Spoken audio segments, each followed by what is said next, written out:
வாழ்க வளமுடன். இதுதான் பூவரசி இலை. இதில் வந்து நிறைய ஐட்டங்கள் கொழுக்கட்டை செய்யலாம். அதே மாதிரி பிபி செஞ்சு விடுவோம். நாங்கள் சின்ன பிள்ளையில பிபிம்பாங்க. அது வேணால் அவங்களுக்கு செஞ்சு காட்டுறேன் பாருங்கள். இவ்வளோ பெரிய இலையா வரீங்க, அப்போ தான் நல்லா வரும். இதை ரெண்டாக மடக்கணும் பார்த்துக்கோங்க. அந்த ஒரு இலையை இப்படி மெதுவாக மடக்குங்க. அதில் இப்படி வரும் அந்த லைன் படி வர இது பண்ணிவிட்டு அதை ரெண்டாக இப்படி மெதுவாக எடுக்கணும். வந்துடும்.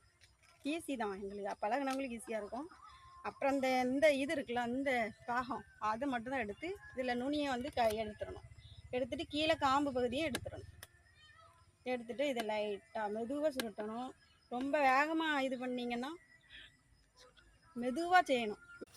இப்போ வந்து சத்தம் கேட்க போகுது பாருங்க.